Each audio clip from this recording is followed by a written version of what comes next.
Welcome back to another video, my loves. My name is Hyla. For those of you that don't know me already, welcome. For those of you that do know me, then welcome back. Today's video is going to be me talking about my struggle, my journey, my struggling journey through anxiety and depression. So if you guys know anyone that's ever struggled with this, or if you yourself has been through any of this or any other kind of mental illness, then make sure you keep watching. And I'm even anxious about doing this video. Why does anxiety have to come literally at the worst time, like it doesn't care, and for literally zero reason at all? Like, why? Gonna have to deal with it right now because I want to talk to you guys about this. So hopefully this video can help someone out or make someone feel a little bit better that someone else is going through it, because I promise you, you are not alone. You are not alone through any of this. I promise. It may feel like it, but you are not. So hang in there, and I guess let's just get started about my journey through anxiety and depression. Make sure you like, comment, and subscribe, and turn on your post notifications so you get notified every single time we make a post. Shay's out of town right now. I don't know if I told you guys that yet, but he is out of town until next week, so you guys are gonna have to deal with moi. We will be posting at the very end of this video how to win the $50.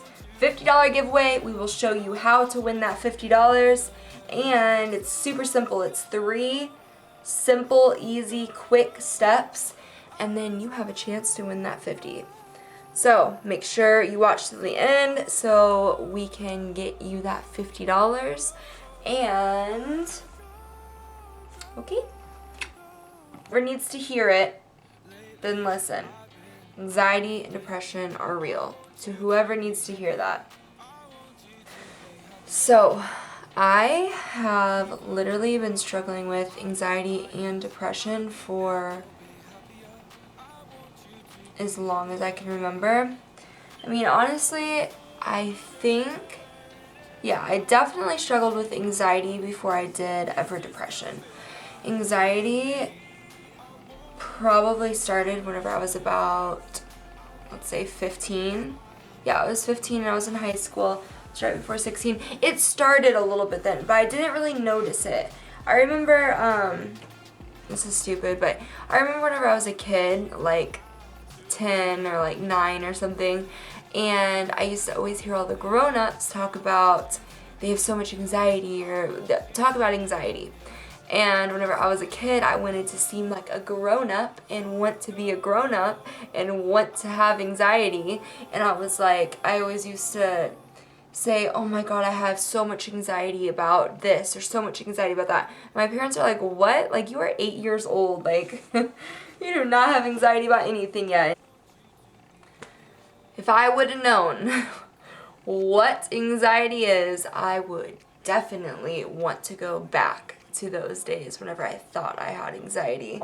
A lot of people think anxiety is, well, for one, made up. I get this a lot, like, those are normal feelings, like, you're supposed to feel those feelings. That's normal, that's what everyone feels like, and some people are just bigger babies about it, or some people blah blah blah. Like, no. You're not convincing me that's true at all, like, at all. I have felt these feelings, and I know that you guys, some of you guys, most of you guys, who knows how many of you guys have felt this same exact thing too, and so have millions of other people. But anxiety is just, there's no words to explain anxiety, explain what I'm feeling inside, if that makes sense.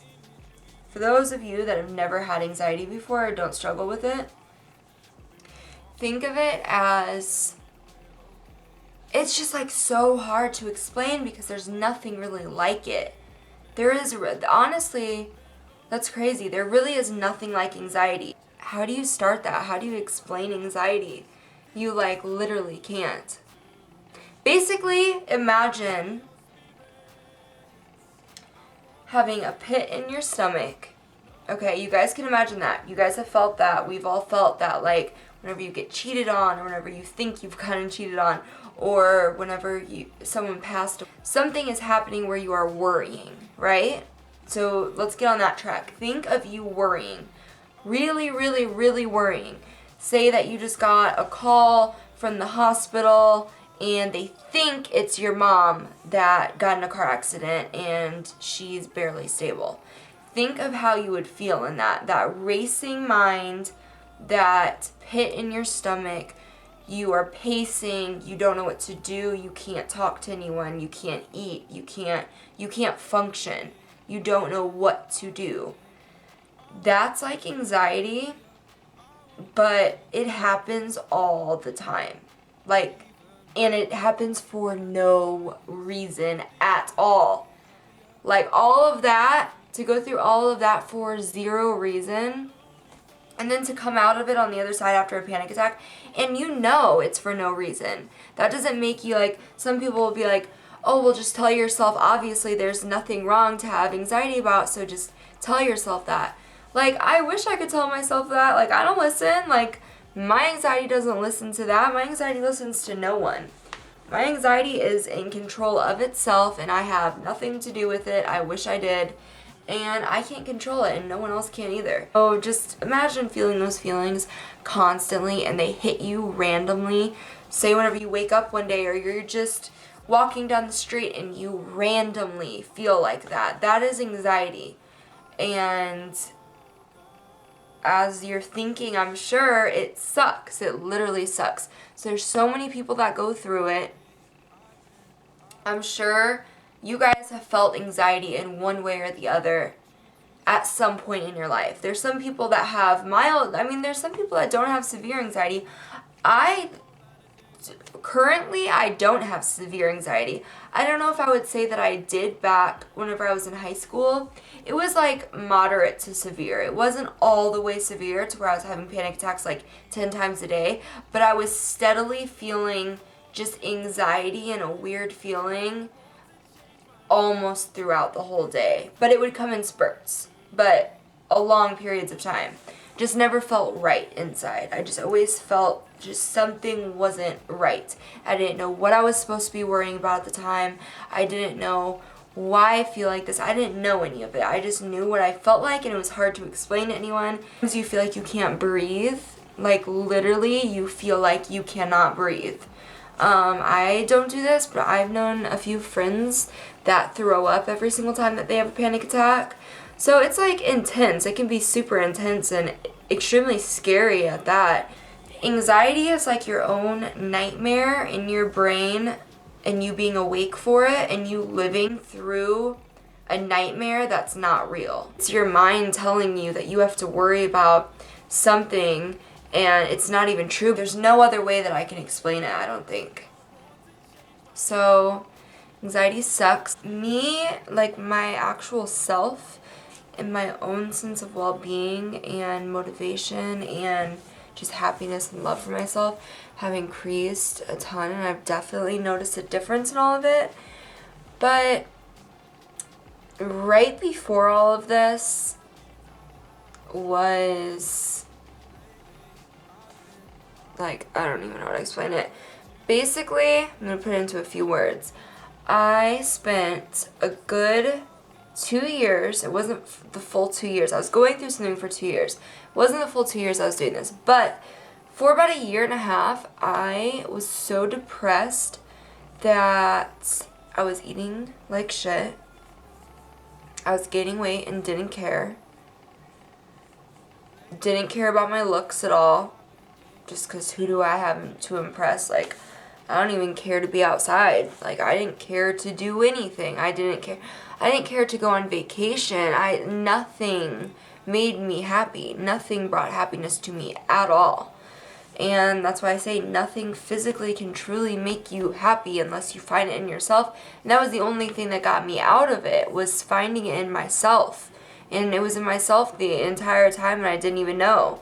I was forever waiting for something to just change without doing anything about it. You have to do something about it. And even though you feel like you can't, whenever you are going through anxiety or depression, whatever mental illness is, you feel like you can't. And you make up reasons why you can't because of the way you feel. And those are validated. Those are real reasons. But it's one of those things that it's either you do it or you struggle forever. It's like you do it and struggle and you get out of it. Hopefully, there's hopes too. Or you don't try and you struggle forever. It's like, why not, if you're going to struggle anyway, why not just try? Because it could be positive at the end. So anyway, I've been trying to do things that help me mentally, help my sense of well-being and loving myself, and because that's so important. You're never truly going to feel happy no matter how many things you have that are materialistic in this world.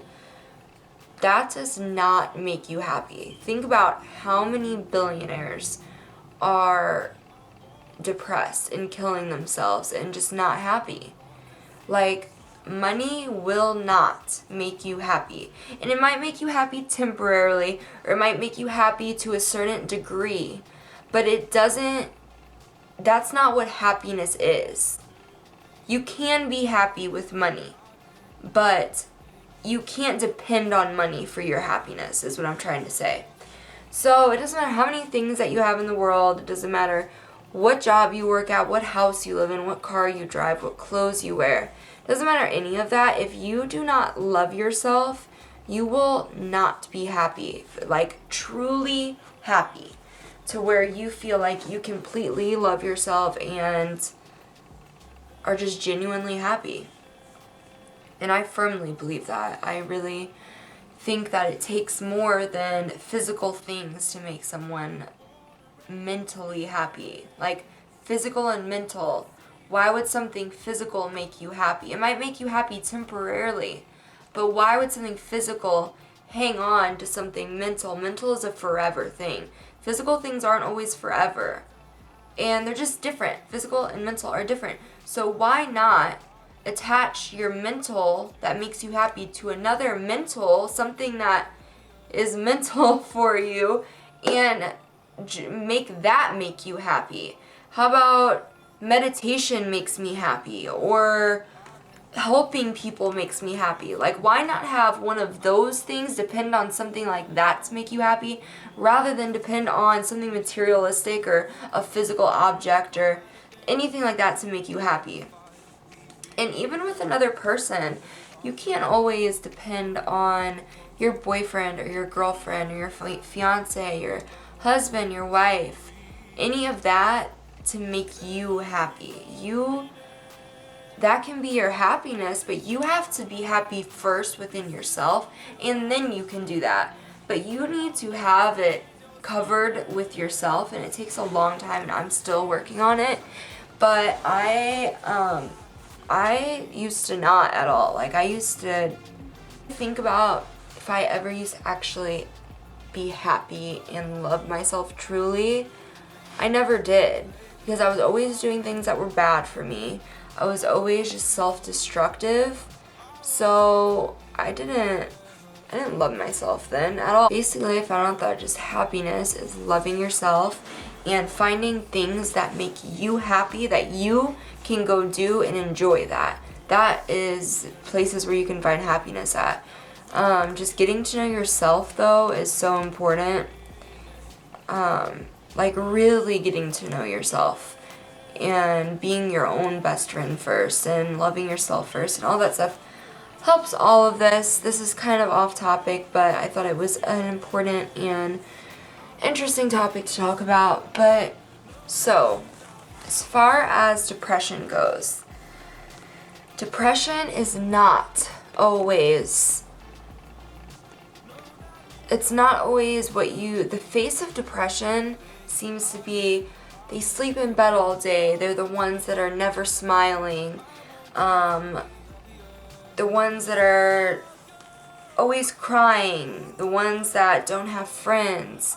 There's multiple things that people think the face of depression is. And that is not always the case at all. It's actually sometimes the opposite. It's actually the most depressed person could be the person that's smiling and that you would have no idea. It could be the funniest person in the room. It could be your best friend that you have right now that you think is nothing wrong with them, and you're like, oh no, not him, not her, like they're fine. Like it truly could be. Not everyone comes out and talks that they're depressed, and a lot of people don't. They're scared. They feel like they're different than others. They feel like what they're going through isn't validated, and it absolutely is. So, depression is feeling empty inside, and nothing can fix it. Like nothing. You kind of just feel empty and no energy, and just tired of, like, mentally tired, not always physically tired, which that goes along with it too, but mentally tired, just drained all the time. Depression is not looking forward to anything in life. Whenever you are depressed, you literally don't look forward to anything. Nothing in life is exciting to you. Nothing that can happen that someone could be like, let's get up and do this, let's go here. Like, it's just not exciting. Like, it doesn't fulfill you. It might be exciting for the day or whatever, but it still doesn't fix that feeling inside of you that just lingers on and on and on. If you guys can relate to that, let me know, because it's hard to explain something that you feel inside of you. So, good things with making me feel better, at least with my depression and my anxiety, is one of the things that I like to do is just help other people. I've always just been kind of a nurturing person, I guess you could say. I don't know, it just makes me happy to make someone's day. And just by doing small things. Whenever I went to cosmetology school, there was a guest speaker that came in to speak. He was talking about a story that his boss told him. She is a hairdresser, she's a barber, she does all of it. So that's his boss, and she was telling him a story one day about how one of his regulars came in. He was a guy that used to get his hair cut from her every single 2 weeks. So, to this guy, he, before he went in to get a haircut, he wrote his suicide note, and he was going to kill himself, but he wanted to go get his hair cut first. For whatever reason, that's the last thing that he wanted to do. So, he left that note at home, he's going to go get his hair cut, and then he was going to do that afterwards. So, he ended up going into get his hair cut just like normal that day. Everything normal. Didn't say anything. The hairdresser didn't think anything. He seemed normal to her. She seemed normal to him. Everything was normal. They were just talking. They had a good talk, just like they always do. But that day just was something special to him. She made his day in some way. With a little comment, with just talking to him. With whatever she did, she made his day. And he ended up going home. And he ended up calling her, I think, a night after it happened, and said, I want to thank you that I was about to kill myself whenever I got home from getting my hair done, and I didn't, and I want to thank you for it. So she literally made his day, and if someone can do that for someone that was about to kill themselves, and someone can make your day just by something that you say that's nice, or being nice to someone, or talking to someone, if that can make someone not want to kill themselves, then you could easily make 20 people's day every single day. I wish this video was me coming to you guys and I found out some secret potion to make anxiety and depression and any other mental illness go away. But it's not, sadly. I am with you. I'm in the same boat as you are. I struggle with it. I have struggled with it. I still am. And there's nothing that's going to cure it forever. That's just kind of what we have to come to, and we have to be okay with that. And I think God only puts things into your life that you can handle. So we got this. We can handle it. There's going to be good days and there's going to be bad days. And that is life, and that's something that I have had to come face to face with, knowing that every day can't be good and every day I can't just do what I want, and I have to function and I have to do things that are good for myself, and it's not always going to be a good day. So just be prepared for the bad. Know that it's only just a bad day. Another thing I wanted to talk about, as far as my depression goes, personally, I don't know, I'm a little bit weird. Let me know if you relate to this at all, because I've been curious, been dealing with this for a long time. I mean, like, ever since I was a child. So let me know if you guys have ever gone through anything like this. But this is me. Every time it's gotten way better. It used to be so much worse. Like, it's gotten way better. So I used to, as a kid,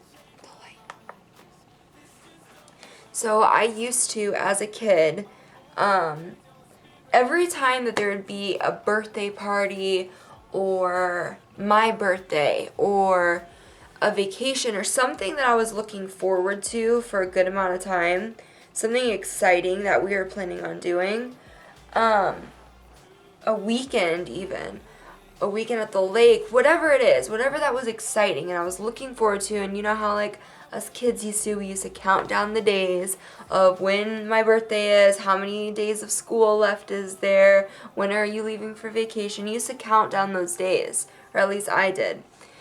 So something that I looked forward to, right? So every single time that thing would get over, I would go through such depression afterwards that it was insane. And I feel like a person that maybe doesn't have depression would cherish that moment and be thankful for it. And it's not like I wasn't not thankful for it. I was. But it's like people would usually just cherish it and then look forward to the next thing and like whatever. Like it was fun, it's done, it's over with, that was fun, ready to go home, whatever it is. That's usually like how it happens. Me, on the other hand, I was not like that. So I would cry after we left anywhere, and it wasn't just because I was being a brat. I mentally thought the world was ending because my birthday was over and now I have to wait a whole 365 days to have it happen again. And it really wasn't just it wasn't specifically my birthday, or it wasn't specifically anything. It was not having something to look forward to next. And that's been my problem my entire life. I always have to have something that I look forward to that's next. So maybe it's just the perfectionist or OCD in me.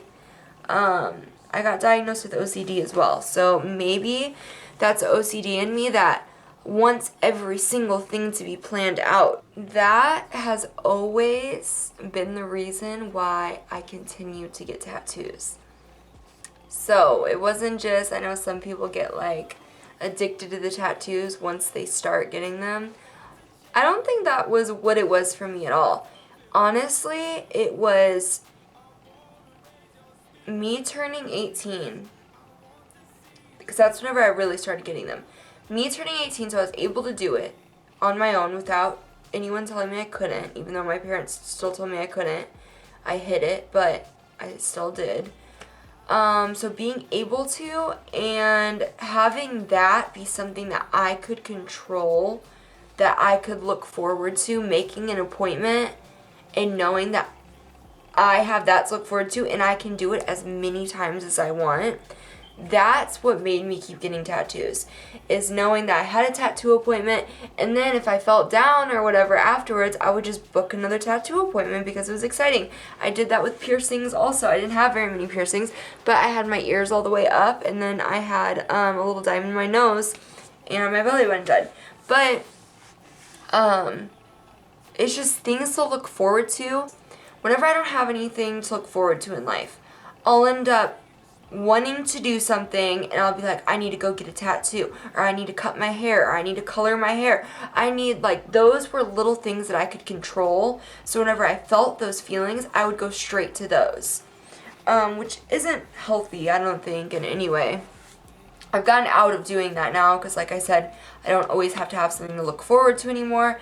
I feel like I'm happy within myself now, so I look forward to just living life every day and seeing what life has to offer in itself rather than planning my life out day by day. So I'm kind of just in the point in my life where I'm just letting things happen, and whatever's meant to be will always be. Yeah, that was me trying to explain my journey through anxiety and depression as best as I can. If you guys want a part 2 to this, let me know. If you guys want me to touch on different things, or if you guys have questions that you guys want me to answer, that could be kind of cool. If you guys, okay, so comment below if you guys like the idea where you guys get to ask me questions for a few days on Instagram, and I will write them all down, and then I will go ahead and answer all those questions in a anxiety and depression part 2 video Q&A. So you guys can ask me whatever you want to about my anxiety or depression, or my thoughts, or whatever it is on any kind of mental illness, struggles, life things that I've went through, anything like that on a more personal level. I am absolutely open to doing. So let me know if you guys think that's a good idea to make a part 2 to this and have it be a Q&A so I can answer all your guys' questions that you ask me about anything really. So, it's time to say goodbye. Thank you guys for watching so much. I hope you enjoyed this video. I hope you related to at least a little bit of it. If you know someone that can relate to this, make sure you share it and let them take a look at it. It can do so much just by showing someone something that someone's been through the same thing as them, and then them seeing that, and makes them feel just a little bit better. So hoping that I can help someone with this video. Like I said, reach out to me if you guys ever feel like you want to talk, or you need to vent to someone, or you have a question, or anything. You can always message me on Instagram. Alright, let me know if you want to see a makeup video too. Let me know. Just let me know in the comments what you want to see. Please let me know what you want to see. Right, guys? You are sick of me, and I am tired. So that is my cue to turn this off, and that's your cue to make sure you are subscribed and you like this video and you comment all that good stuff. Alright guys, I'm going to sleep. I'll see you next time. I want to change my mind, 'cause this just don't feel right to me. I wanna raise your spirits, I want to see you smile, but no, that means I'll have to leave.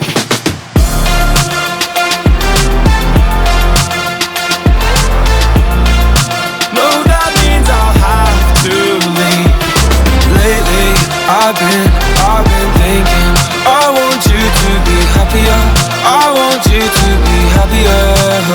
When the evening falls and I'm left there with my thoughts, and the image of you being with someone else, well, it's easy.